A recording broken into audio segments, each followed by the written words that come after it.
घर का बंटवारा। अरे विनोद, तूने हलवाई को सारा सामान तो दे दिया है ना? अक्षय की शादी में कोई कमी नहीं रहनी चाहिए। आखिर सबसे छोटा भाई है तुम सबका। हाँ माँ, आप चिंता मत करो, मैं पूरा ध्यान रखूंगा। मंगल बेटा, तूने तो कहा था कि फूल का ऑर्डर दे दिया है, यहाँ तो फूल पहुँचे ही नहीं। अब क्या बहू की विदाई के बाद फूल आएंगे? माँ, मैंने अभी बात की है फूल वाले से, वो रास्ते में ही है। आप किशोर भैया से क्यों नहीं कहती कुछ करने को? किशोर पहले ही मेरे बताए काम कर रहा है। पास के सभी रिश्तेदारों और मोहल्ले वालों को कार्ड वही तो देकर आया था। रिसेप्शन के लिए हॉल भी उसी ने बुक किया था। टेंट कुर्सी वालों को भी तो वही देख रहा है। पर कई मोहल्ले वाले तो हमारे भरे पूरे परिवार से जलते भी हैं। उन्हें बुलाने की क्या जरूरत थी? बेटा, शादी ब्याह में तो बुलाना ही पड़ता है, नहीं तो लोग क्या कहेंगे। दादी दादी देखो ना, हलवाई अंकल हमें लड्डू नहीं दे रहे, आप इनको डांटो ना। अरे चैन सुख दे देना बच्चों को लड्डू, क्यों तंग कर रहा है इन्हें? बीबी जी, मैं कहाँ मना कर रहा हूँ, लेकिन लड्डू बनते ही ये बच्चे उठा उठा कर खा लेते हैं। अरे मैं तो इन्हें थाल में रख के परोस भी नहीं पा रहा। भागो, अब कोल्ड ड्रिंक पीने चलते हैं। भागो भागो, अब कोल्ड ड्रिंक पीने चलते हैं। जैसे कि आप देख रहे हैं, आज इस घर के सबसे छोटे बेटे अक्षय की शादी है। घर में बहुत चहल पहल है। कुलभूषण की बीवी कमला को फुर्सत ही नहीं है कामों से, लेकिन कुलभूषण और घर के बाकी लोग कहाँ हैं? आइए देखते हैं। अजी, आप यहाँ आराम से बैठकर गाने सुन रहे हो और घर में अभी तक इतने काम बचे हैं करने को। अरे भाई, मेरे सबसे छोटे बेटे की शादी है, इसके बाद तो मैं अब चिंता मुक्त हो ही जाऊंगा। और फिर घर में तुम हो, बेटे बहुएं हैं, तुम लोगों के होते हुए मैं क्यों काम करूं? मैं तो शान से बेटे की शादी में जाऊंगा तैयार होकर। अरे ठीक है, अब आप आराम ही कीजिए। एक बार अभिषेक की बीवी आ जाए, फिर मैं भी आराम करूंगी और मेरी चारों बहुएं पूरे घर की जिम्मेदारियां संभाल लेगी। इतना कहकर कमला वापस अपने काम में लग जाती है। बेटा भी, तू अब तक तैयार नहीं हुआ? किससे बात कर रहा है फोन पर? तैयार कैसे हूँ? सैलून जाने से तो आपने मना किया है, क्योंकि मुझे हल्दी लग चुकी है। भाभीयों को देखो, सुबह से पार्लर में है।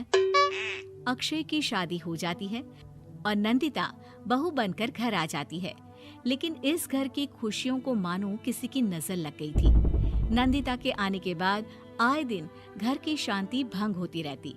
अपने माँ बाप की इकलौती बेटी को इतने बड़े परिवार की जिम्मेदारियां कहाँ संभालनी थी।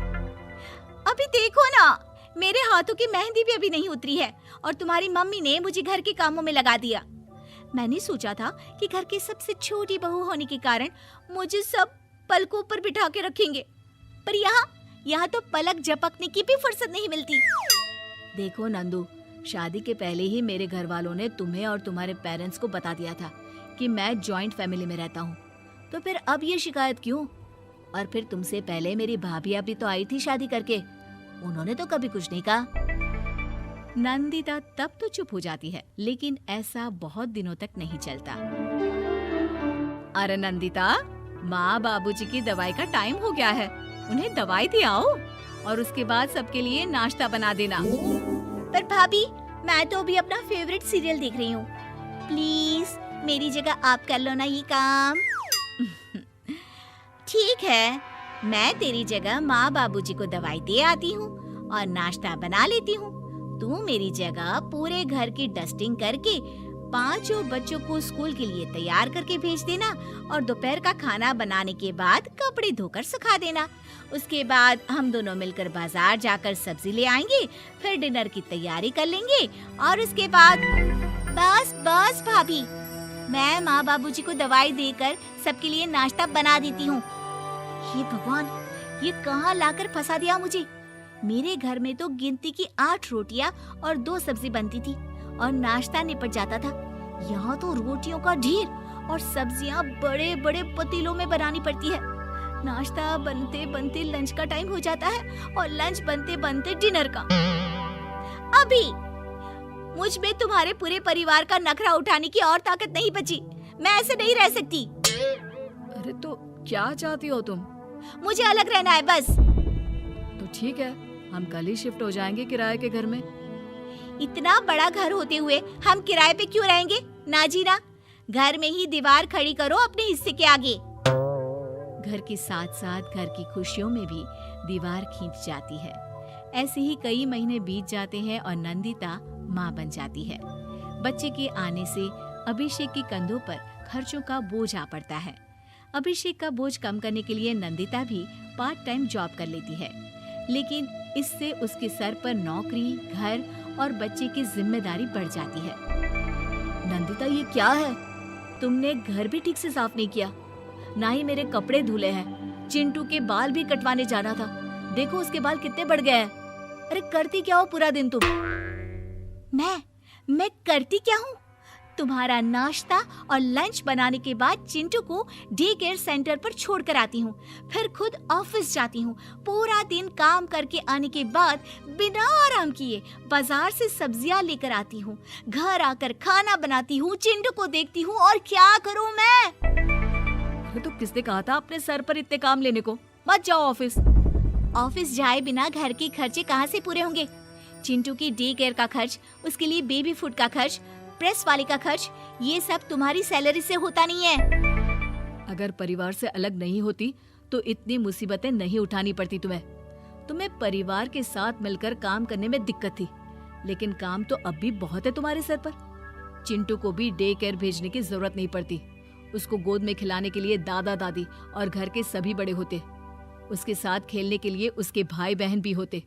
मेरे तीनों बड़े भाइयों के बच्चे भी बड़े हुए हैं, लेकिन बिना महंगा बेबी फूड खाए, क्योंकि मेरी माँ और भाभियाँ बहुत अच्छे से जानती है कि बच्चे को क्या खिलाना चाहिए।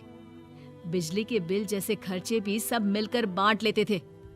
लेकिन तुम्हें तो सबसे अलग रहने में ही मजा आता है, तो अब शिकायत क्यों करती हो? बस करो अभिषेक, बस करो। मैं मानती हूँ कि मैं गलत थी। मेरे एक गलत फैसले ने हमें बिल्कुल अकेला कर दिया है सबसे।